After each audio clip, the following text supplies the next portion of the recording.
Just pumped to be doing comedy. I used to work at the Western Sizzlin'. I don't know if you guys know what that is, but it's like a golden corral. Without all the class, like a silver corral. Like silver corral. Like a bronze corral. Like an okay corral. You know what I mean? Like it's all right in there. You know? Western Sizzlin' has some good bread. I will tell you that much, man. I'm talking about the buns looked amazing and was soft and you catch them bad boys warm. Ooh, ooh. All right, we're having a good time. And I like to tell people we're having a good time, you know? I don't like to ask. Right? A lot of comics come out here and they go, are we having a good time? Not me, I can't risk it. You know what I mean? Okay, all right. I quit that job at Western Sizzlin'. I put in a 2-week notice, not because I'm a good employee, but because that's my favorite 2 weeks of any job I've ever had. That is so true, man. Once you put in notice that you are quitting, man, the rest of the time is cake. It's cake. It is beautiful. It was like, man, y'all got to do that. I ain't got to do that. Peace. Hopefully they don't have to write you a letter of recommendation or if you're going somewhere else, because then you got to actually, you know, still do it. Unless you're about to retire and there's no letter of recommendations that they have to write, man, please. This is going to be the best time of your life working there, bruh. You know what I mean? It's worth it to get the job just to put the 2-week notice in. It's like a little vacation right there at the end.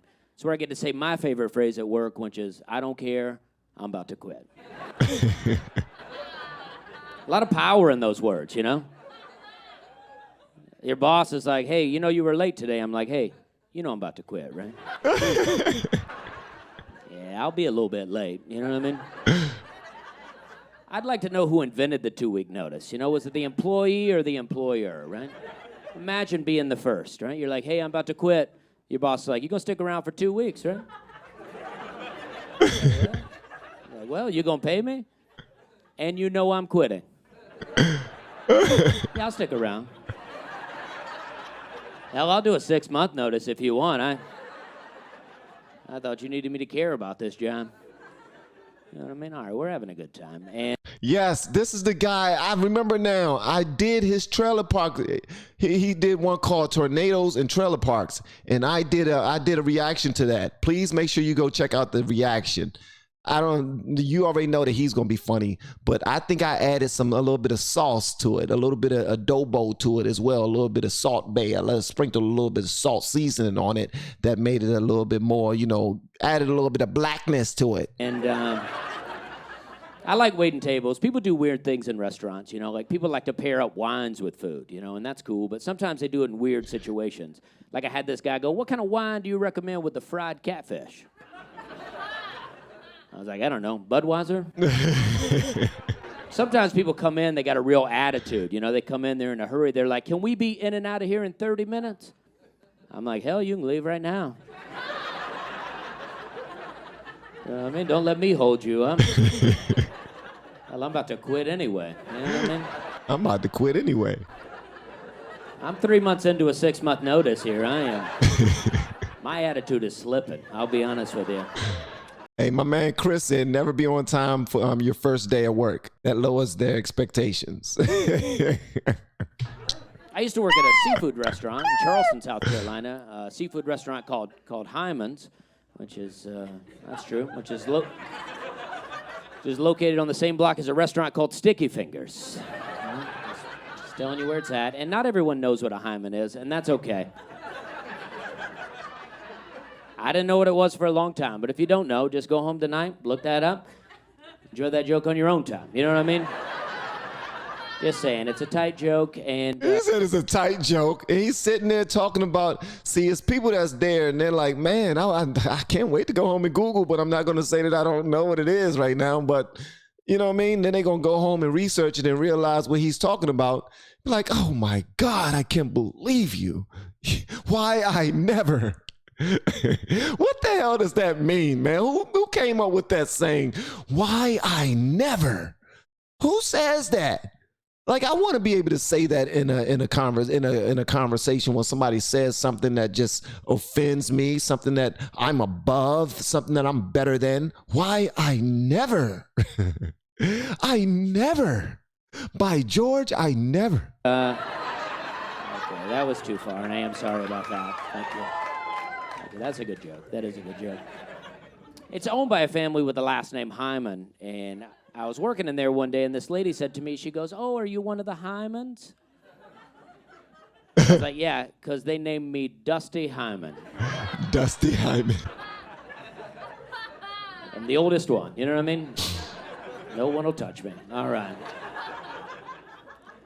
I used to be a big drinker. I had to quit drinking because I used to black out all the time, you know, and nothing good ever happens when you black out. No one's ever like, "Man, you blacked out last night, but I appreciate you helping with those taxes." You know? I used to send a lot of drunk texts. I was always drunk texting people, ruining friendships, relationships, and I always wanted them to invent a cell phone breathalyzer, you know? That way when you're leaving that bar at 2 a.m., looking to text that ex-girlfriend you vowed to never text again, you just blow in there, you go, it goes, That's a great invention. I wish that was possible because these drunk texts and drunk calls and everything, they are bipolar as hell, man. For real. They are bipolar. I just called to tell you that I love you and I want to fix what we had. What do you mean? I love you and I want to fix what we had. I hate you. I hate you. I hope you. Not tonight. You're way too drunk for that. You're way too drunk for that. Drive home. That's right. That's right. Because in Tennessee, they say buzz driving is drunk driving. So if you're going to do it, get drunk. You know what I mean? At least that way you can sleep when you get to jail. I always say if you can get arrested for 4 beers, why not have 14? You know what I mean? Wow. If you're going to be on a moped, have a story. Apparently, you can be pulled over for.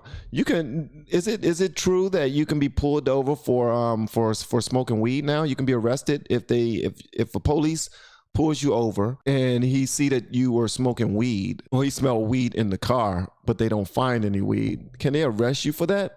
That's driving under the influence. Okay. Wow. Driving under the influence is driving under the influence. Now, hold up. I got another question. How do they know how high you are? Like, at least for drinking, they test you. They give you a breathalyzer. They did that for Paul Pelosi. You know, when they pulled Paul Pelosi over, they let him do the whole finger to the nose thing, put his hands out, walk the line and all that other stuff, dance on the line, twerk on the line a little bit to show that he still had all of his movements together.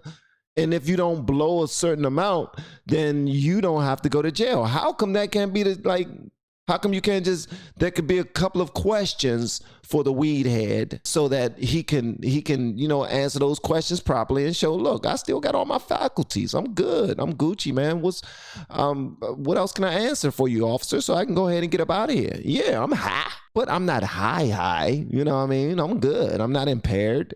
You know what I mean? Where's the line? Can I walk the line? Can I do the nose, the finger thing? Can I do that? Can I prove that I'm not too high to be on the road? Please? Is there any type of test for that? Be like, no, it's the same as you being a crackhead. You only get 2 DUIs. Don't waste them.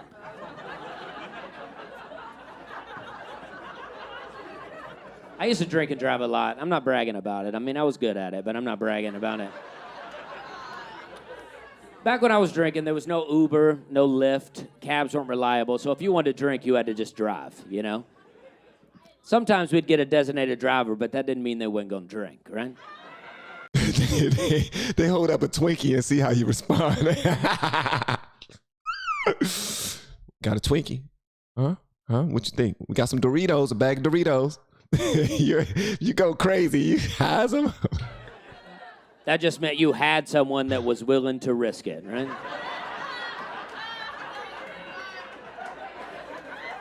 That one friend with nothing to lose.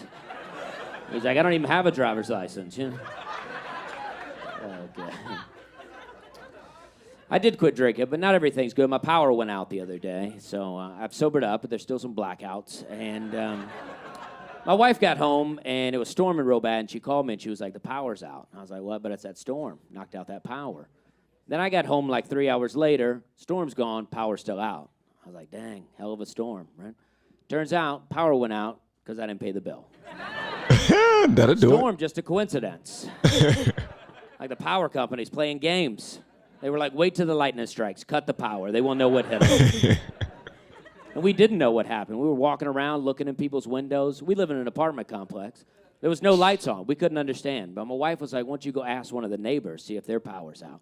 And we don't know any of our neighbors, so I didn't. And I'm glad I didn't. But I imagine it would be something like this, right? I'm like, hey, man, is your power out? Because my power's out. Oh, your power's on. Okay, well, my power's out, so I guess they're cutting out power around here. I'm just here to let you know. You know? You might be next. you might be next, bro. They cut my power. I'm just letting you know that they cutting off power. Right? It's me today, you tomorrow. Now I go to this guy with all my problems, right? I'm like, hey, man, did your car get towed? Because my car got towed. Well, your car's still out there. Okay, well, they're towing cars, so. Me today, you tomorrow. Just want. Stay vigilant. You know what I mean?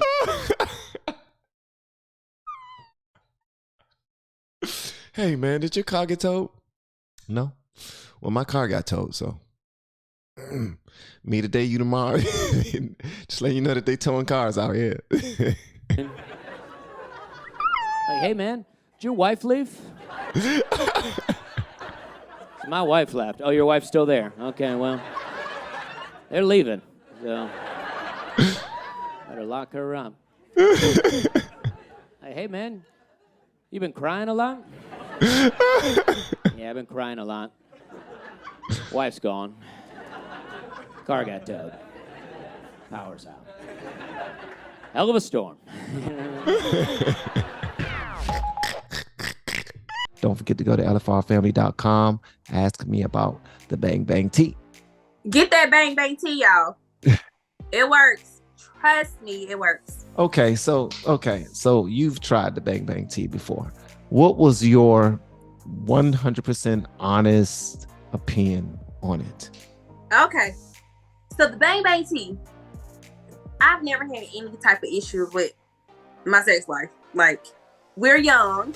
We're still vibrant. Even though I'm almost 40 years old, we still get it in. I've been married. I've been with my husband for over 20 years. So we still get it in. But when I say, I ain't going to give my husband's real age, but he's in his 40s, right? That stamina that happened a couple of hours after we drank that tea, and I only drank half and I gave him half. That stamina that happened, and you told me it was gonna be like half an hour. It took me about 2 hours, but when I say I was ready after about 2 hours, I was ready. Like, hold on, what you doing? You took your shower yet? You ready yet? Like, cause I'm ready, and I didn't understand why I was ready. I'm like, I'm ready, and it did exactly what you said it was gonna do. Oh my God! It did exactly what you said it was gonna do. That was good, man. That was good. You know, some people have been reaching out to me, some other content creators, and I think this is hilarious, man, because I heard this from like 3 different content creators already. Asking me. See, I said asking. See, y'all are helping my brother out because I used to say axing. No, I don't say axing. I say ax when I'm saying it once, but when I'm saying asking, or I say it properly. But anyway, they keep telling me, man, why are you not editing out this daggone ring light? And I said, because, man, y'all ain't got no ring light on your joints, so I want to be different. They're like, oh, okay. They say it like it's the most tackiest thing in the world. I don't give a damn. Like, come on, man, relax. All of us got our thing, okay? All right? I don't need for my background and the video to be all super pristine with the perfect pictures on the wall and all these other things. I do my thing. Relax. You're supposed to do your thing, okay? Do your thing. Ain't no thing but a chicken wing is what they say.